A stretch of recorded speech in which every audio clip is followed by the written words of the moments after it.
नमस्कार.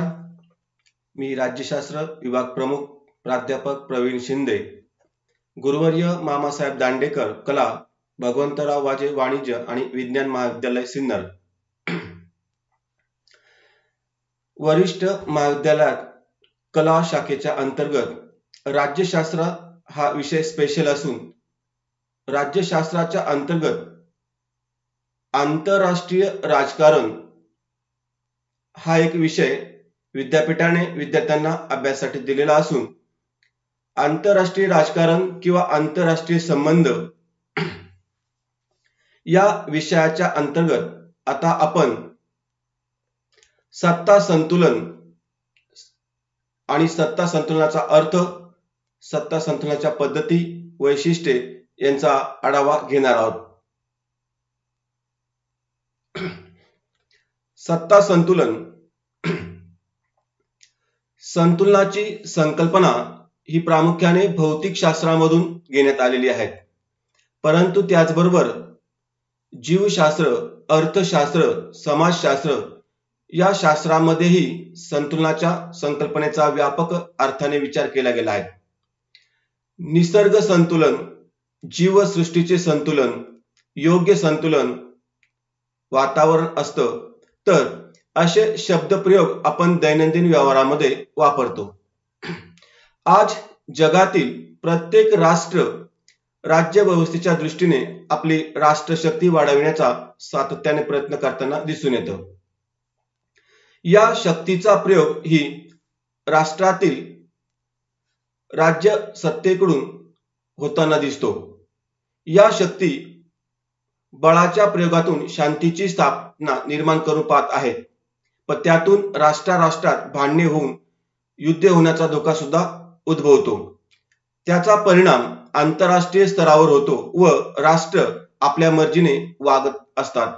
अर्थातच सर्व जगात अराजकताची स्थिती निर्माण होऊन संघर्ष होण्याची भीती तयार होताना दिसून येते आणि त्यातून संघर्ष निर्माण झाला तर तो नियंत्रित करण्याच्या भिन्न भिन्न पद्धतीमध्ये सत्ता संतुलन हा महत्वाचा मार्ग समजला जातो.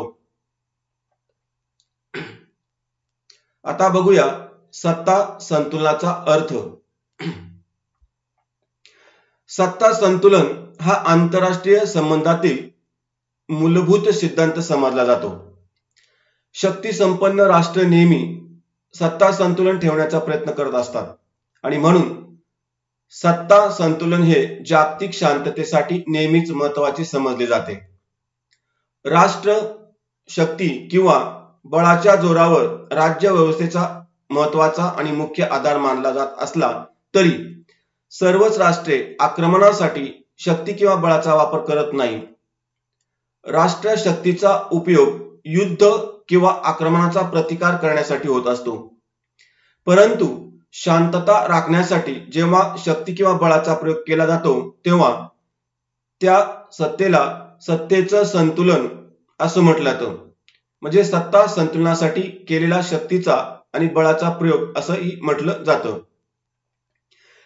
सत्ता संतुलनामुळे जगातील इतर राष्ट्रे दुसऱ्या राष्ट्राला वरचढ होऊन देत नाही आणि सत्तेचं संतुलन राखून शांतता प्रस्थापित करण्याचा प्रयत्न केला जात असतो. आता आपण थोडक्यात सत्ता संतुलनाच्या व्याख्यांचा विचार करणार आहोत. सत्ता संतुलन ही संकल्पना मुळातच साधी आणि सोपी सत्तेचा समतोल राखणे यावर आधारित आहे. उदाहरणार्थ एक तराजू आहे आणि त्यातील दोन्ही पारड्यात समान वजन ठेवले तर समतोल राखला जातो. तीच संकल्पना राष्ट्राच्या सत्तेच्या संदर्भामध्ये वापरली जाते. राष्ट्राचे गट विरोधी गट यापैकी कोणाचीही ताकद एवढी असता कामा नये की त्यामुळे इतर राष्ट्रांवर त्याचे दुष्परिणाम होतील व त्या राष्ट्राची सुरक्षा धोक्यात येईल. म्हणून सत्तेला संतुलनाची उपमा दिली जाते. सत्ता संतुलनाच्या आपण 3 व्याख्यांचा विचार करणार आहोत. त्यामध्ये पहिली व्याख्या हॅन्स मॉर्गेन्थॉ यांनी केलेली आहे.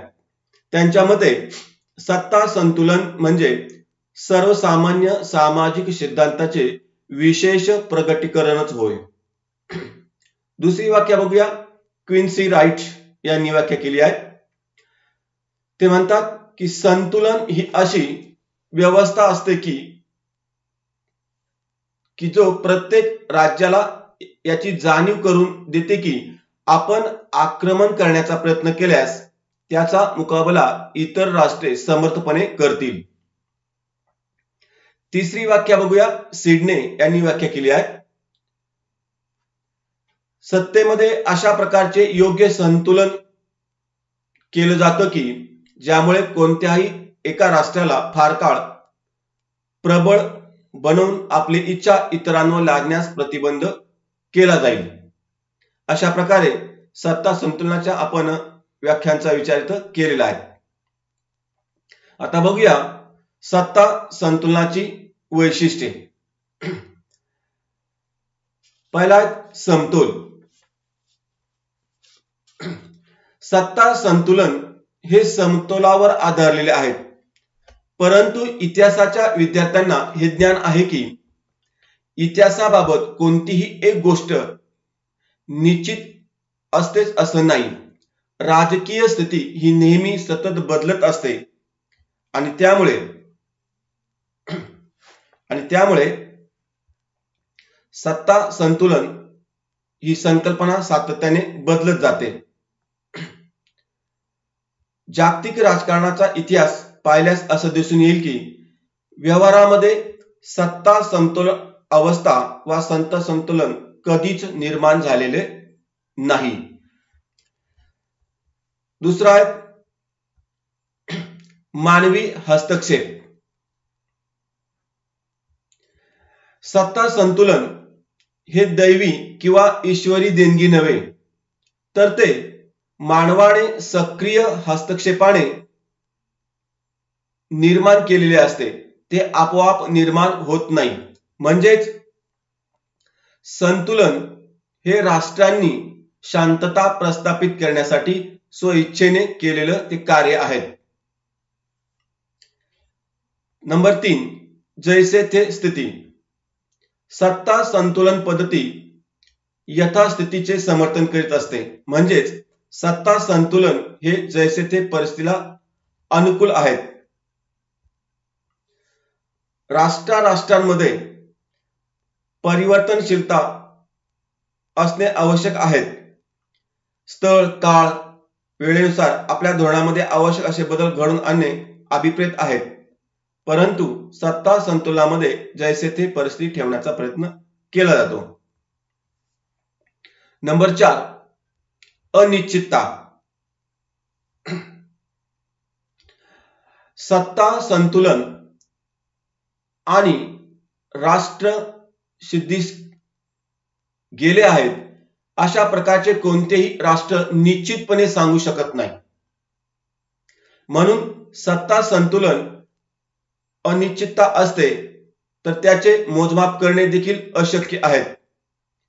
प्रत्येक राष्ट्र दुसऱ्या राष्ट्र जेव्हा सत्तेच्या दृष्टिकोनातून वरचढ होतं तेव्हा ते म्हणत असतं की आता सत्ता संतुलन झालेलं आहे, परंतु वास्तविकरित्या सत्ता संतुलन निश्चितपणे होईलच याची कोणतीही शाश्वती नसते. त्यात अनिश्चितता असते आणि सत्तेचं मोजमाप निश्चितपणे करता येत नाही. हे देखील सत्ता संतुलनाचं वैशिष्ट्य आहे.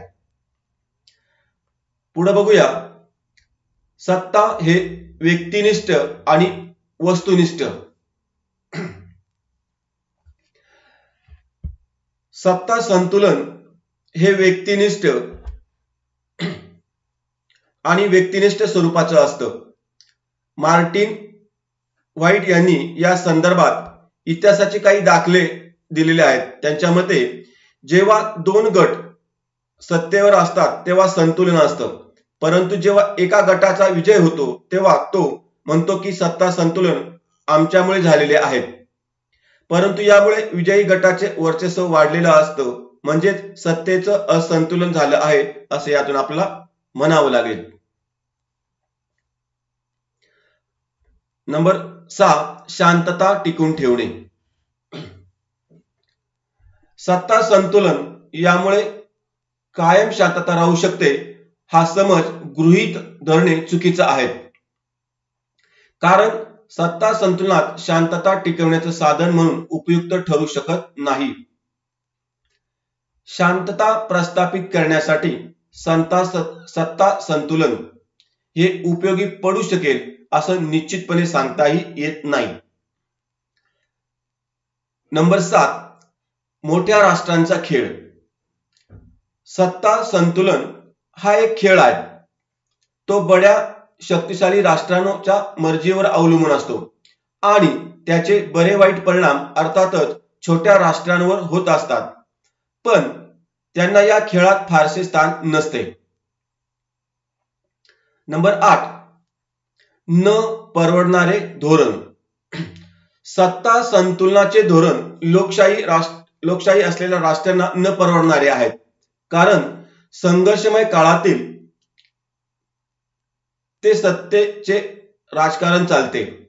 त्यांच्यासाठी हे धोरण निगडीत असल्याने भौगोलिक, राजकीय, लष्करी आणि इतर परिस्थिती अनुकूल झाल्याशिवाय लोकशाही राष्ट्र या साधनाचा वापर करण्यास फारसा उत्सुक नसतात. अशा प्रकारे सत्ता संतुलनाच्या व्याख्या आणि सत्ता संतुलनाचे आपण वैशिष्ट्ये याचा थोडक्यात आढावा घेतलेला आहे. आता बघूया सत्ता संतुलन याचं थोडक्यात मूल्यमापन. सत्ता संतुलन हा एक प्रकारचा खेळच आहे. प्रबळ सत्ताधारी राष्ट्राकरिता हा खेळ मजेशीर वाटत असला तरी हा खेळ अतिशय धोकादायक असतो, कारण त्याची फल निष्पत्ती अनिश्चित असते आणि धोका मोठा असतो. म्हणून सत्ता संतुलनाच्या खेळामध्ये प्रमुख भूमिका बजावल्यापेक्षा संतुलनधारकाची किंवा सत्तांतराची भूमिका बजावणे मोठ्या राष्ट्रांना महत्त्वाचे वाटते. युरोपियन राष्ट्रांमध्ये ही भूमिका बहुतेक त्यांनी पार पाडलेली आहे. सत्ता संतुलनाच्या अवस्थेमध्ये आशियाचा प्रवेश महत्त्वाचा ठरला. भारत आणि जपान यासारखे देश प्रभावी सत्ता नसले तरी महत्त्वाची भूमिका पार पाडू लागले आहेत. अरब राष्ट्रात काही गट निर्माण झाले व ते प्रभाव पाडू लागले आणि त्यातून अलिप्ततावादी चळवळ निर्माण झाली. या चळवळीने दोन्ही महासत्तांच्या लष्करी गटापासून अलिप्त राहण्याची भूमिका घेतली आणि तिसरे जग निर्माण झाले. आधुनिक काळातील पुन्हा प्राप्त होण्याच्या प्रक्रियेला सुरुवात झालेली आपल्याला दिसून येते. अशा प्रकारे सत्ता संतुलनाच्या व्याख्या, त्याचा अर्थ, त्याची वैशिष्ट्ये आपण थोडक्यात बघण्याचा प्रयत्न केला आहे. तर इथं एक गोष्ट नमूद करण्यासारखी आहे की सत्ता संतुलन म्हणजे दोन गटामध्ये किंवा दोन राष्ट्रांमध्ये जेव्हा सत्ता समान असते, त्यांची लष्करी सत्ता, आर्थिक सत्ता, वैज्ञानिक सत्ता, बौद्धिक सत्ता ही समान असते, तेव्हा त्याला सत्तेचं संतुलन असं म्हटलं जातं. म्हणजे तराजू प्रमाणे, जसे तराजूचे दोन पारडे असतात आणि त्या पारड्यांमध्ये समसमान वजन ठेवले असतात, त्याचं संतुलन साधलं तर यावरच आधारित हे सत्ता संतुलनाची संकल्पना निर्माण झालेली आहे. अशा प्रकारे आपण सत्ता संतुलन याचा थोडक्यात आढावा घेतला. धन्यवाद.